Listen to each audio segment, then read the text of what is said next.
menyambut terbitnya komik Superman biseksual. Salahkah? DC Comics akan menerbitkan novel Superman jilid kelima dengan judul Son of Kal-El pada November mendatang. John adalah anak dari Clark Kent yang sebelumnya juga menjadi pahlawan Superman, dan dia digambarkan menjalin hubungan romantis sesama jenis dengan teman jurnalisnya, yaitu Jay Nakamura. Tampilnya Superman sebagai pria biseksual diumumkan oleh DC Comics bertepatan dengan National Coming Out Day atau Hari Kesadaran LGBT tahunan yang dimulai di Amerika Serikat. Gambar-gambar yang dipublikasikan sebagai teaser menunjukkan kemesraan antara John dan Jay. Tom Taylor, selaku penulis serial tersebut, menyampaikan bahwa simbol Superman selalu mewakili harapan, kebenaran, dan juga keadilan. Jilid kelima akan membawa perubahan. Hal ini dibuktikan karena simbol tersebut akan memiliki nilai lebih. Akan semakin banyak orang yang dapat melihat diri sendiri sebagai pahlawan super di dalam komik. Komik Superman menuai beragam respon dari seluruh dunia. Ada banyak orang yang mendukung komik tersebut, namun tidak sedikit pula yang kontra terhadap adanya komik Superman yang dikatakan LGBT tersebut. Seperti yang terjadi di Indonesia, penolakan komik Superman telah digaungkan oleh MUI atau Majelis Ulama Indonesia dan Kemen PPPA atau Kementerian Pemberdayaan Perempuan dan Perlindungan Anak. Dari MUI maupun Kementerian PPPA menyatakan bahwa mereka akan berkoordinasi dengan IKAPI atau Ikatan Penerbit Indonesia guna mengkaji ulang komik Superman biseksual sebelum masuk dan diedarkan di Indonesia. Hal ini dilakukan demi mencegah adanya nilai-nilai yang kurang sesuai dengan budaya di Indonesia. Nahar, selaku Deputi Perlindungan Anak, mengatakan bahwa tindakan di atas tadi dilakukan karena mengingat isu orientasi seksual LGBT perlu diwaspadai oleh masyarakat. Dikhawatirkan, dengan beredarnya komik tersebut akan mempengaruhi mental anak karena tidak sesuai dengan norma sosial maupun agama yang ada di Indonesia.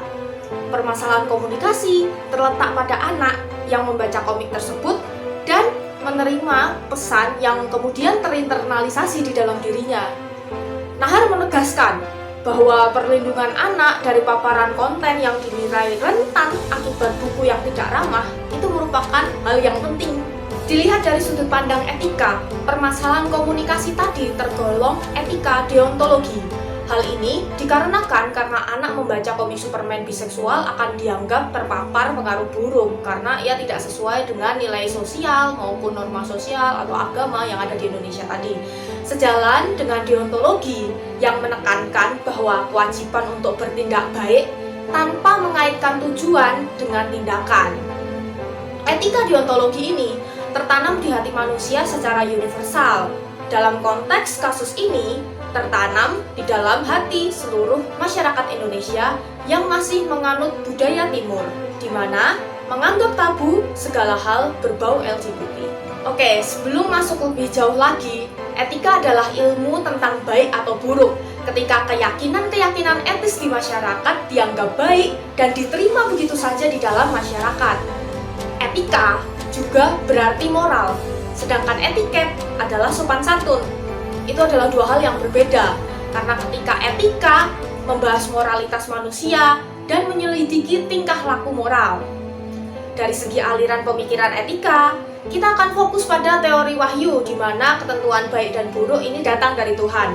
Dan hal ini selaras dengan kebudayaan Indonesia yang masih kental dengan agama. Sudut pandang etika komunikasi terdiri dari 3 bagian, yaitu aksi, sarana, dan tujuan. Aksi meliputi kesadaran moral atau nurani dari aktor komunikasi dan deontologi jurnalisme. Sedangkan sarana mengatur tatanan hukum institusi, hubungan kekuasaan, peran asosiasi, lembaga konsumen, dan komisi pengawasan.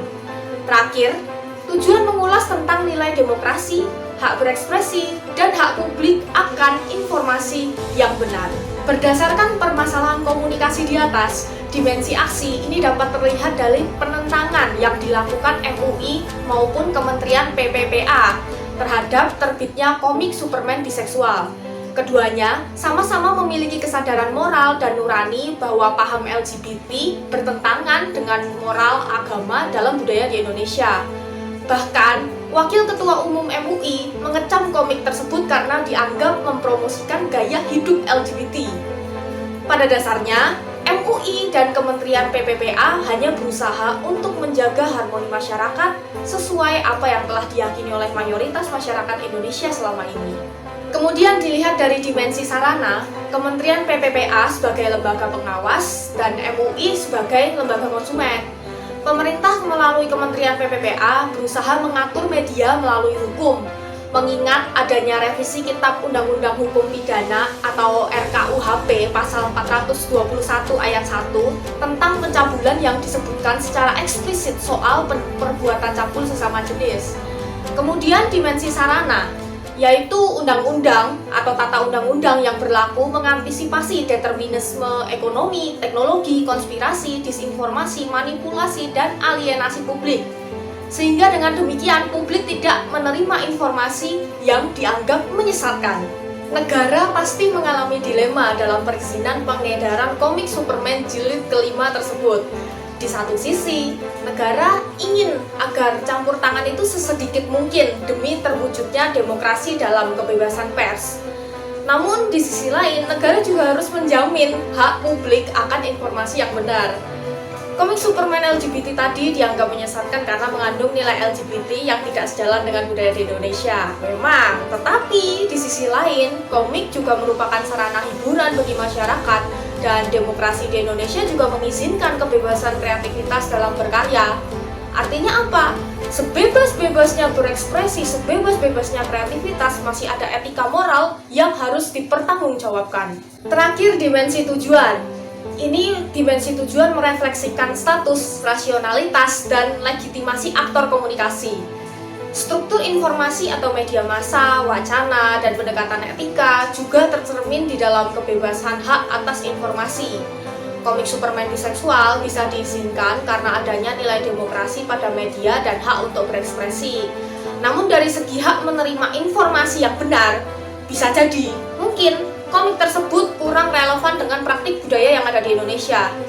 Sehingga apa solusi yang ditawarkan? Harapannya sih dengan melakukan screening setelah komik tersebut terbit dan masuk ke Indonesia. Jadi apa yang kita terima itu tidak sepenuhnya dalam tanda kutip liar.